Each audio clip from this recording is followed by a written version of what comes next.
the sunset was beautiful, like reflecting on the river, vast overlook.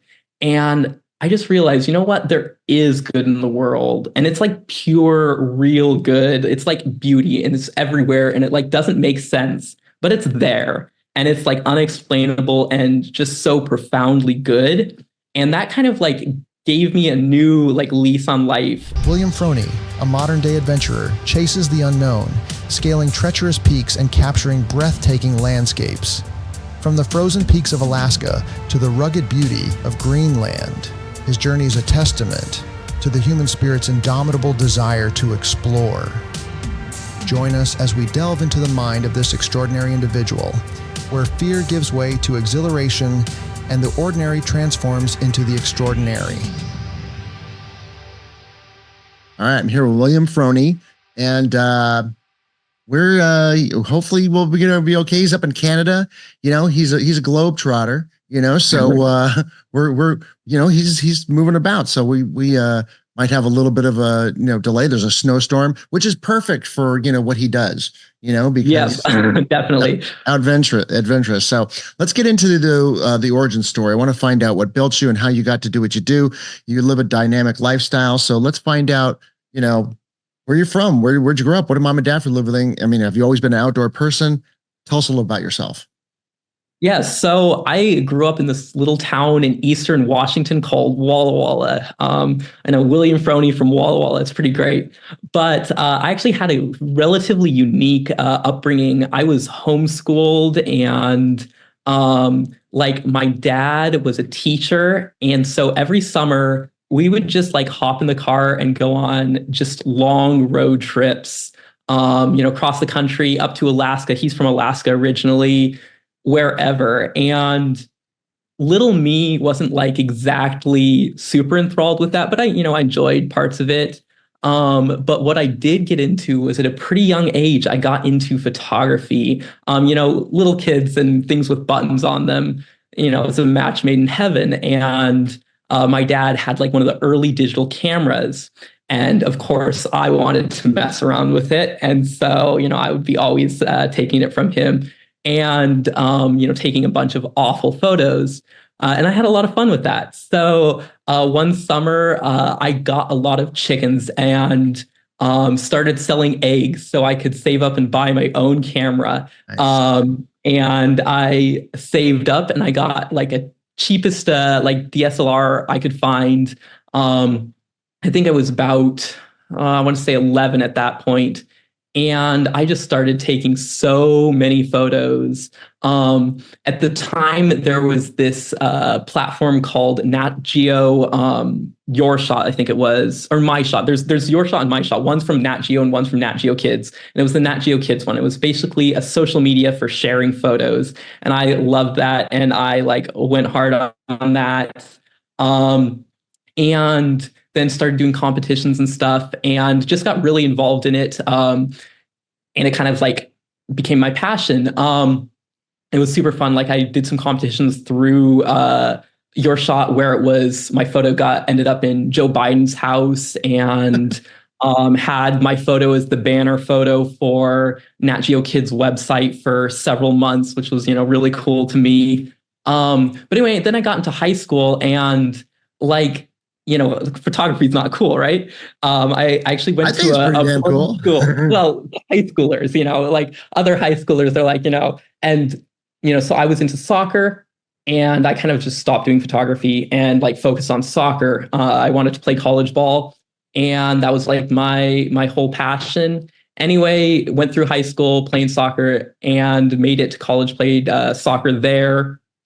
And then like COVID hit. And I think for a lot of us, it was kind of like a wake up call. It was like finally, we had time to think about, what we were doing with our life, what was all going on. And also it was like a time where a lot of both the best, but unfortunately, a lot of the worst parts of humanity were kind of coming out and everything. And like, I think a lot of us were kind of sucked into not a very happy place. And I was just not seeing much like hope in the world like just it just didn't seem that great. And one day I just decided I need to escape. Like I had been in my basement for months and I just needed something else. And so I just threw a pad in the back of my car. I had this little geoprism and I hopped in and I'm like, I'm just gonna go somewhere and camp. I don't care. And I ended up like out overlooking the Columbia River on this ridge. I drove off-road in my little little car, and just found the best view I could. And like the sunset was beautiful, like reflecting on the river, vast overlook. And I just realized, you know what? There is good in the world. And it's like pure, real good. It's like beauty and it's everywhere. And it like doesn't make sense, but it's there. And it's like unexplainable and just so profoundly good. And that kind of like gave me a new like lease on life. And I went back home the next day and threw a bunch of stuff in the car and just started driving around. I took my camera that time, got back into photography. And this time, though, it was like me. It wasn't just my parents, going along, tagging with them on their trips. And so I got to decide where I was going to go. And I found that I really liked climbing things. I really liked going to places that most people wouldn't want to go, finding new places, and just like going to places in different times of year and stuff. And I kind of got hooked, like started going on trips with friends and started doing like some winter like climbing, and it just was a slippery slope. And next thing I knew, I'm just looking forward to the next adventure I can go on further, higher, whatever it is. So that's basically a short but long-winded origin story. Right. And you're also like, you're an outdoor influencer. You could say, whatever that is, but that explains a lot, because a lot of people follow you for your adventure, and it's interesting because a lot of people that do this, they get kind of involved with photography and they're like, okay, I'm going to start taking pictures outdoor. And that's how they, create their path. Yours is like, you were bred for this. Like you like competed for it when you were in like school, and it pertained to the outdoors. And then you stop at soccer, but then, you're going back to this. It almost seems like it was like a little bit of a destined thing for you to do what you do. If you look at the outdoor community and like, especially like the uphill sport community in the outdoor, there's so many college athletes. It's insane. Like I climbed Rainier earlier this year, and there was, a group of like 12 of us up at Camp Muir, and like there was 6 college athletes there, like former college athletes. What are the chances? So it's like, I think it's something that's kind of like common, because after college, a lot of athletes, they like all of a sudden they cut that drive, that competitive part out of their life, where they're pushing themselves, in college sports is generally against an opponent, but it's also pushing against yourself. And that's what's really beautiful and powerful about like climbing mountains, mountaineering, is it's the ultimate battle against yourself. Like you're feeling like you cannot take another single step, but 3,000 steps later, you're still going. And then when you finally make it to the top of that mountain, that feeling you get, it's like unbelievable. And it really shows you that you can push yourself far beyond anything that you actually think you can do. And that's like the most addicting feeling, but also like the most empowering feeling, at least I've ever experienced. Yeah. It's so funny that you mentioned that aspect, because I was just on social like yesterday, and there's a picture, a video going around of this girl, maybe like in her 20s, and she's high up. I mean, I don't know, 1,000 feet or whatever. It's crazy. And she is like in between 2 crevices, and she is just shaking. She's like, and she's trying to get this next, pin in or whatever she's doing. And she's just about to fall, and she's giving it. I mean, her body's breaking down on this because it's just like and she just gets it, and she's like hugs the side of the whole mountain, and she's just like, yes, and there is no battle quite like the one with yourself, and that's what you do. Do you free climb or is it so yeah, like I do mountaineering mainly. So I have done, rope stuff. And I've done a little bit of wall climbing, sport climbing, but mainly I prefer mountaineering, because I just think the mountains are the most beautiful place in the world. And like the views you can get, there's no better view than the top of the mountain. And just the whole experience of that. I personally prefer to climb like unroped. And I like climbing solo because I can go at my my own speed. I don't have to worry about other people. I just have to worry about myself, where I'm stepping, what gear I've brought and stuff. I don't have to worry about anyone else. And for me, that's like when I can get in my element, and also I can like feel most comfortable. And so that's like my favorite way to do it. I get, it's just me and the elements, and it's a really cool feeling. But yeah, I haven't got much into rock climbing, like pure rock climbing as much. It's more mountaineering. Okay, gotcha. Now, how would you describe mountaineering compared to rock climbing? It's like it's really interesting. It's kind of a mix. So rock climbers, they really do focus on their hands and their upper body strength, and that's important for mountaineering. But the real value of mountaineering is your lower body, because you just got to go and go and go. You're just climbing all day, and you have to take oftentimes, a 60-pound pack. Like, I'm a pretty small guy. I'm like 130 pounds. And so if I'm, taking a 65-pound pack, that's a lot of my body weight. But the fun thing is, generally the hardest part of mountaineering is that last push to get to the summit, which oftentimes is technical. So you will rope up and you're actually doing real rock climbing for that. So mountaineering is like doing rock climbing, generally shorter sections, but do it ultra tired, but in a very beautiful place. So that's kind of how I would compare it. Okay, cool. Meet the Bolo Pack, the ultimate travel companion that transforms into a hammock, a pop-up tent, and even a cooler. Whether you're hiking, camping, or chilling at the beach, the Bolo Pack has you covered. First up, the Bolo Pack is a sleek, compact backpack, perfect for day trips or long adventures. Need a break? With a simple pull, the Bolo Pack transforms into a relaxing hammock, perfect for catching your breath during hikes. Planning to spend the night? The Bolo Pack also converts into a pop-up tent, giving you shelter wherever you go. And the best part? The Bolo Pack doubles as a cooler, keeping your food and drinks fresh for hours. Let me show you how easy it is to switch between modes. First, the hammock.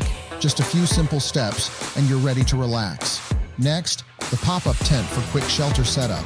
And finally, the cooler function, ensuring you stay refreshed on the go. From day hikes to weekend getaways, the Bolo Pack adapts to your needs. Whether you're chilling, camping, or keeping your snacks cool, ready to upgrade your travel game? Get your Bolo Pack today and take your adventures to the next level. Link in the description. Give us through the milestones of where have you gone, take us through kind of like a litany of places that you've, climbed. So of actual mountaineering, I've only been in for like a couple years, but I've climbed Rainier, I've climbed Hood, I've climbed a bunch of like random mountains in the North Cascades, Silver Star, Hidden Lake. What else? I've climbed Sacagawea, which is in Eastern Oregon, Three Fingers. But honestly, like, my favorite climb I've probably done would have to be Sahale Peak. It's actually a really easy climb, but the view is just unmatched. But where's that? Climbing is it's in North Cascades, so off of like out of Bellingham, not Bellevue. And it's like you can do it in a day. Most people like spend the night, but it's just incredible. North Cascades is like unmatched with just the amount of like jagged peaks you can just get into in such a quick amount of time. It's really, really incredible. There's something going around lately. It's it's somewhat related. I thought I'd just ask you because I just saw a video about this. There's somebody that goes through caves, and there's a, like they go in between crevices. Like, I think he died. You squeeze through these crevices. It's called like the crevice of death or something like that. I'm paraphrasing. Are you familiar with what I'm talking about? This topic lately about this guy that like people go through this particular crevice in the underground caves. Yeah, I haven't seen like recently about that, but like, yeah, spelunking is crazy. Like, I don't know, for me, it's like I like being out in the free open world where I can like see where I'm going, and like, I don't know, the feeling. I think I would get so claustrophobic, like, especially, our bodies are not like uniform. So you might be able to get your head in, or if you're going to go backwards, you might get your, foot in. But then what if you can't get out? Like, I mean, just being stuck there for days while you're just like trapped, that would not be a good way to go in my book. I'd rather fall off a mountain. Yeah, At I don't know. least I it's thought I'd quick. ask you about it. It was just so weird. It's topical lately. I don't know why it's so topical. Maybe because this, it's been a thing or a trend or something, but you could see, and I forgot what they call it. Do you know what they call this kind of Flunking. crevice? Or but like for crack, like I don't know, like for the actually like seeing how tight of a place you can squeeze through, but it's like What's it called? some offshoot of flunking. Blunking, Spelunking. spelunking. That's what it's called. Yeah, that's yeah. Okay. Yeah, that's It's pretty wild. Those guys are crazy. I think Looks we're going to fun, hear but about that more. I don't know. I'm seeing a lot of stuff come up on like TikTok and Instagram about this. And one thing is like there was this guy. The video says his last, just before just before he died doing this, and this thing going around. I was like, and he was talking about how he's just so happy. And then I'm segueing into something here. He's so happy to do it. To him, that was living. And if he wasn't doing that, he wouldn't feel like he's living. Do you ever put yourself in volatile situations where, I'm doing this because this is make me feel like I'm alive. And if I didn't do it, I would feel like I wouldn't be. Yeah, no, for sure. I mean, I think that's a big part of what originally got me into mountaineering. I feel like our modern lives are so like safe, and we just like we kind of go along on railroad tracks and with big barriers, and there's so much more to life. And if you are willing to risk, and also like in the act of risking, it just puts everything else in perspective. Like when you're like up walking on a hairline ridge with several thousand feet drop on both sides, I mean, how like important every single movement is, and it gives you a tremendous amount of confidence in yourself that you can trust yourself enough to do these complex moves that if you fuck up, that's it.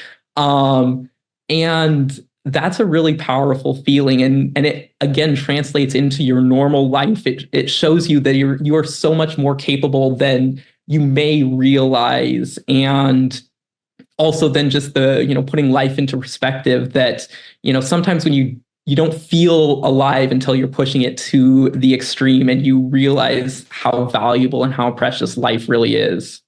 Yeah. I wonder, and I think they've done some type of, tests and neuron type of test where your body slips into some type of, I don't know if it's endorphins or what it is, but your body slips into some type of reaction, high tuned reaction for survival when you're in that, when there's a predator around, your body sensitizes a different way. When you force yourself in those situations, I'm sure your endorphins kick in, but also the sense of your sense of smell and taste and sight and everything is heightened because Definitely. of the situation you're putting yourself in.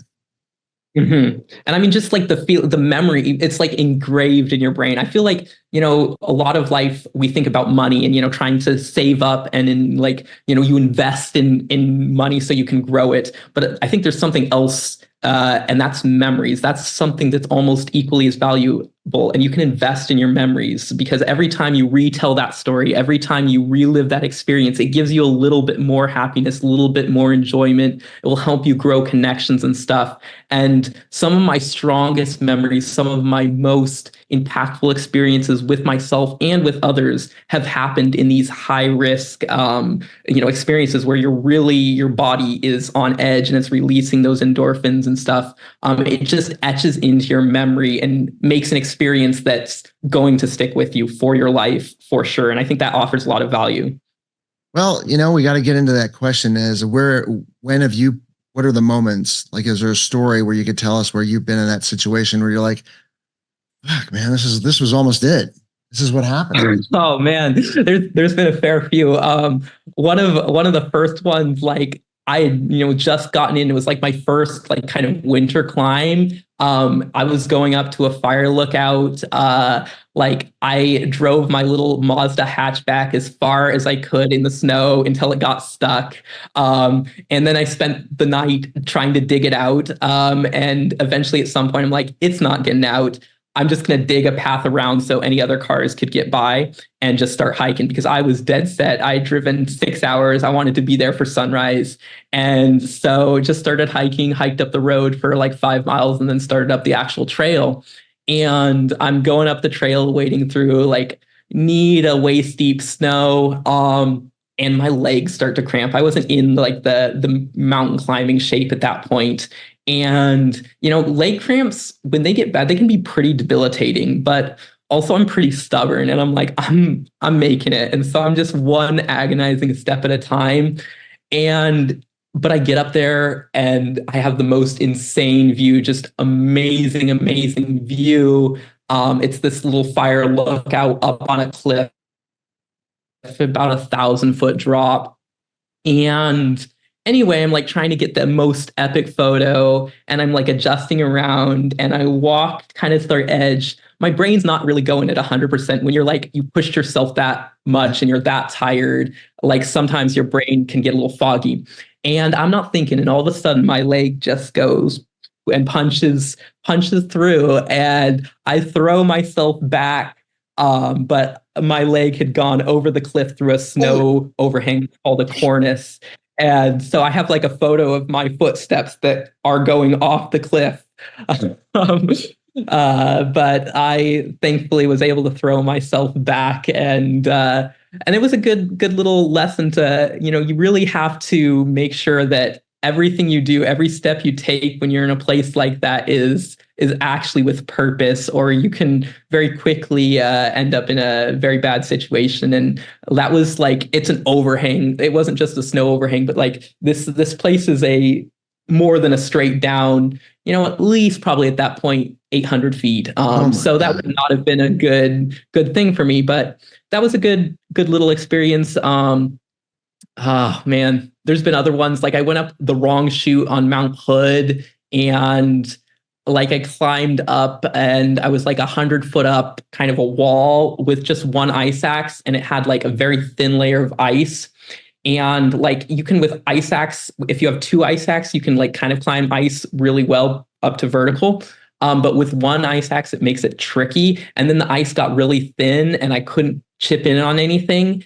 And I had to down climb that. And that was really, really sketch. But, ended well. Just took me like about 2-3 hours to down climb in just like 100 feet. But it definitely gave me a good lesson to make sure I'm going on the right routes, not just be sure, but be like 100% sure, because you can end up in bad situations very quickly by not following the right route.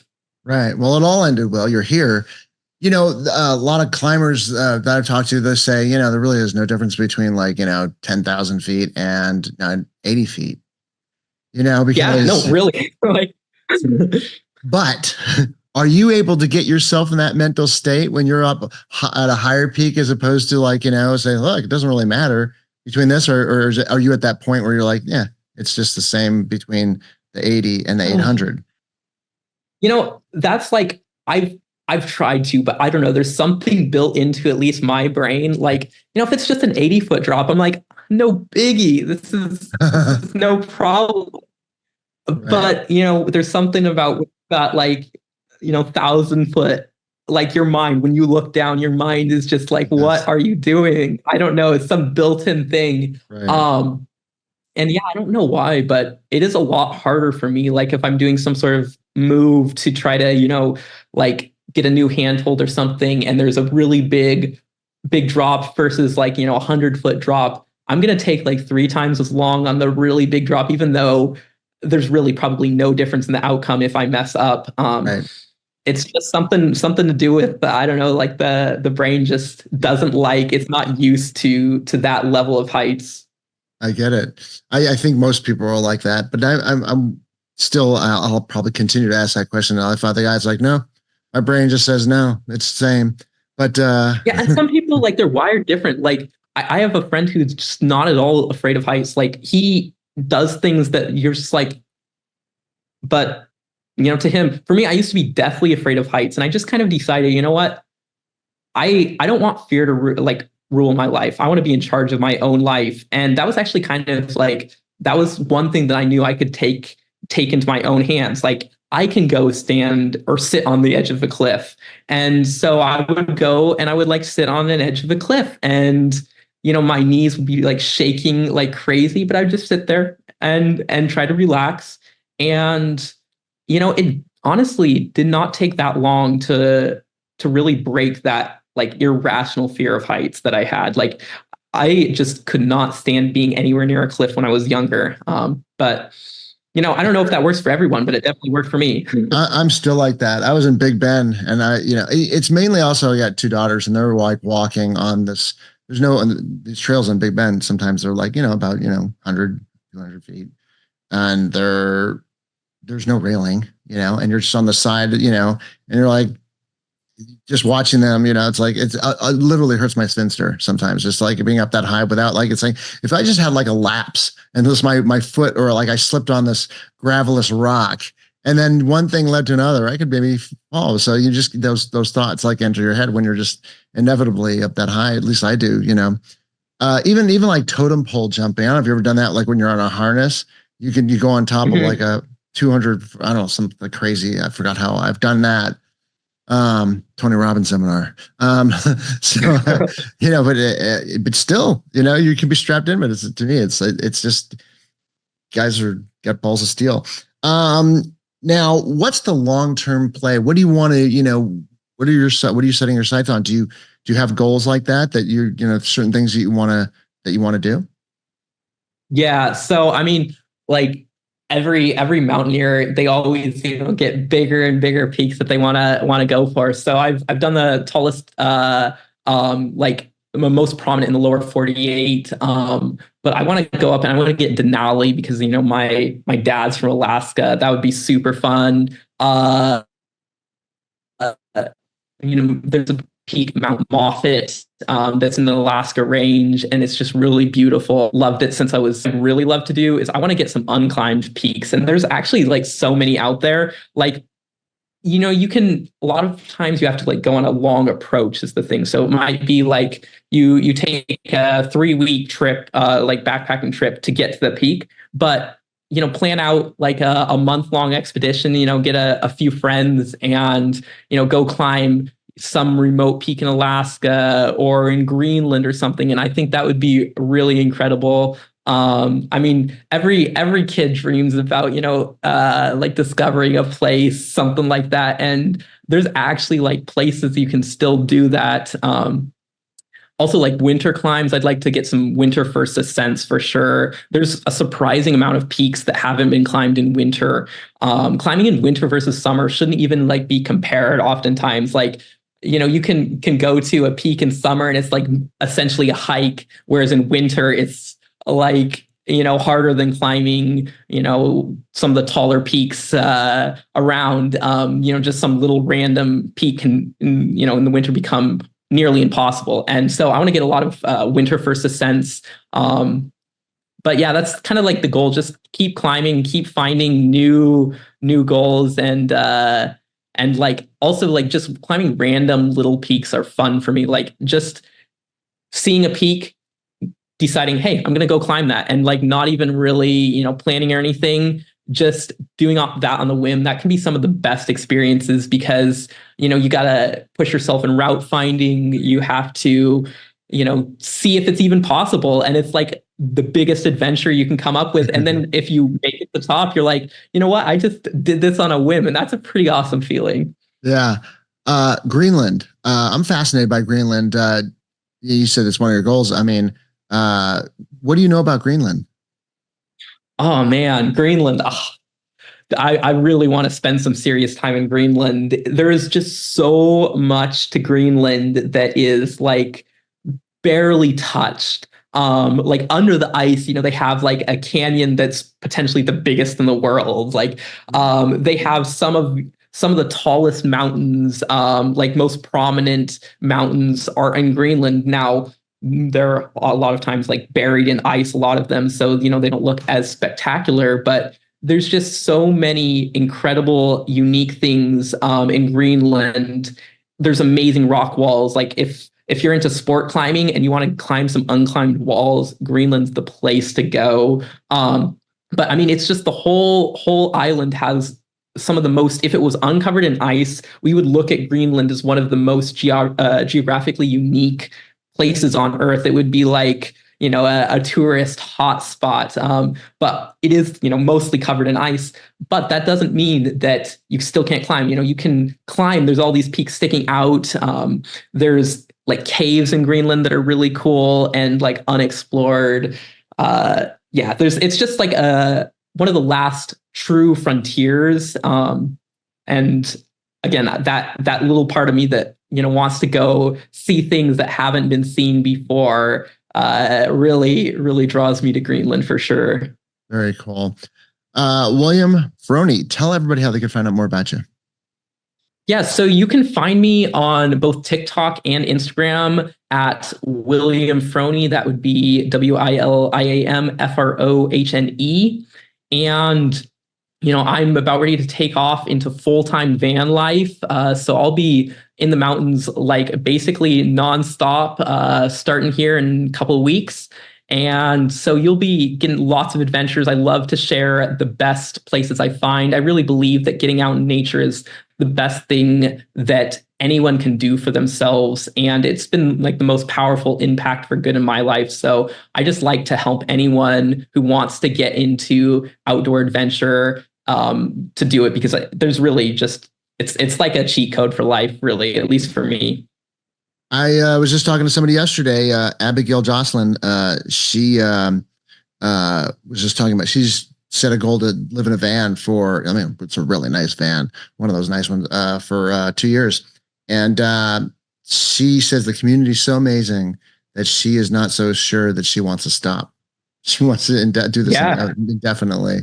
So that's quite a, I'm sure you're already familiar with that, but then there's a lot of in that community. It's she says it's actually extremely safe because she's a 26-year-old girl and she's like, no, this is actually because the community stands by each other and so it's a great community. So yeah, I think you're gonna enjoy that.